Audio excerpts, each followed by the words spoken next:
நடிகர் விஜய், நடிகர்கள் சமந்தா, நயன்தாரா ஆகியோர் வீடுகளில் வருமான வரித்துறையினர் சோதனை நடத்தி வருகின்றனர். புலி படத்தின் நடிகர் விஜய் தயாரிப்பாளர் வீடு மற்றும் தோட்டம் உள்ளிட்ட 35 இடங்களில் வருமான வரி துறை சோதனை நடத்தி வருகின்றனர்.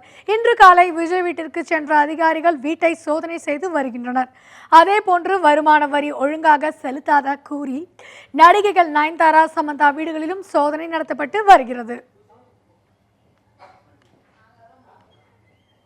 கிறிஸ்டி, இப்போதைய நிலவரம் பத்தி சொல்லுங்களேன். ஏதாவது புதுசா ஏதாவது அப்டேட்ஸ் இருக்கா? நான் ஏற்கனவே சொன்ன மாதிரி காலையில் 7:30 மணிலேருந்து இங்கே வந்து ரெய்ட் நடத்திட்டு இருக்காங்க வரித்துறையினர். ஸோ உள்ளேருந்து எந்த விதமான இன்ஃபர்மேஷனும் இப்போ வரைக்கும் வெளியே வரல. ஆனால் வந்து ஒரு குழு மட்டும்தான் உள்ளே போயிருக்காங்க அப்படின்ற தகவல் வெளியாகிருக்கு. ஸோ மொத்தமாக வந்துட்டு உள்ளே எவ்வளோ நேரம் ஆகுன்றது தெரியல. 4 மணி வரைக்கும் போகலாம்னு சொல்லியிருக்காங்க. இதுக்கு நடுவில் வந்து ரசிகர்கள் வந்து இங்கே குவிந்த வண்ணமும் இருக்காங்க. நிறைய ரசிகர்கள் இங்கே இருக்காங்க. இது மட்டும் இல்லாமல் விஜய் மக்கள் இயக்கம் அப்படின்ற ஒரு ரசிகர் சங்கம் வந்துட்டு இங்கே ஆட்டோ நிறுத்தி பத்திரிகையாளர்கள் உள்ள எதுவுமே எடுக்காத அளவுக்கு பார்த்துக்கிறாங்க.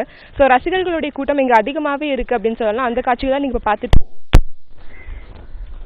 இது மட்டும் இல்லாமல் இங்கே மக்கள் கூட்டம் நாளைக்கு புலி படம் வெளியாக போகிற நிலையில் புலி படம் எந்த அளவுக்கு வெளியாகும் அப்படின்ற ஒரு கேள்வியும் இப்போ வந்திருக்கு அப்படின்னே சொல்லலாம். ஓகே, ஸோ இதெல்லாம் புலி படம் வந்து ரிலீஸ் ஆக போகுது இல்லையா? அதை முன்னிட்டு ஏதாவது வந்து அதனால சந்தேகம் வந்து நல்ல ஹைப் கிரியேட் ஆயிருக்கு, நல்ல எக்ஸ்ட்ராவேகன்ஸா மூவி அப்படின்னு பேர் வாங்கியிருக்கு, அதனால ஏதாவது நடந்திருக்குன்றீங்களா இந்த ரைடு? அதுவும் ஒரு காரணமாக தான் சொல்லப்படுது. புலி படம் பார்த்தீங்கன்னா 100 கோடி பட்ஜெட்டை தாண்டியும் எடுக்கப்பட்டிருக்கு. ஸோ அதில் வந்து கணக்கில் காமிக்காத சில அமௌண்ட் ரூபாய் வந்துட்டு இதில் இருக்குது அப்படின்னு சொல்கிறாங்க. அதுக்கு தான் இப்போ வந்து வரித்துறையினர் சோதனை மேற்கொண்டு வராங்க. ஆனால் இது குறித்த அதிகாரப்பூர்வமான தகவல் இப்போதைக்கு எதுவுமே வெளியாகலை. ஸோ இது வந்து ஒரு ஹன்ஷாக தான் இருக்குது. இது வந்து ஒரு காரணமாக சொல்லப்படுது. இதை தவிர மற்ற பல காரணங்களும் இருக்குது. ஆனால் எதுவுமே அதிகாரப்பூர்வமாக இப்போ வரைக்கும் உறுதிப்படுத்தப்படலை.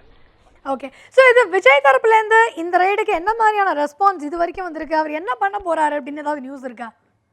விஜய் தரப்புலேருந்து இப்போ வரைக்கும் எந்த ஒரு தகவலும் இல்லை. ஆனால் நான் ஏற்கனவே சொன்ன மாதிரி விஜய் ரசிகர்கள் இங்கே வந்து புலி படம் வெளியாகுமா இல்லையா அப்படின்றது ஒரு கேள்விக்குறியோடு தான் இங்கே நின்றுட்டு இருக்காங்க அப்படின்னு தான் சொல்லணும். இப்போ நீங்கள் பார்த்தீங்கன்னாலே நிறைய ரசிகர்கள் இப்போ நின்றுட்டு இருக்காங்க.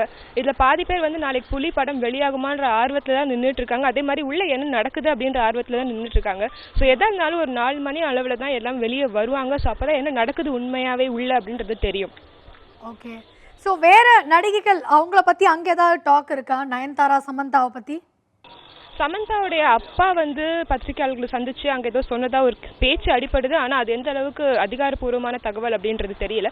மற்றபடி இங்கே வந்து விஜய் குறித்த செய்திகள் தான் வெளியான வண்ணம் இருக்குது. விஜய் ரசிகர்கள் தான் இங்கே அதிகமாக குவிஞ்சிட்டு வராங்க. தேங்க்யூ கிறிஸ்டின், நீங்கள் சொன்ன தகவல்கள்லாம் ரொம்ப அப்டேட்டடாக இருந்தது. Thanks a lot.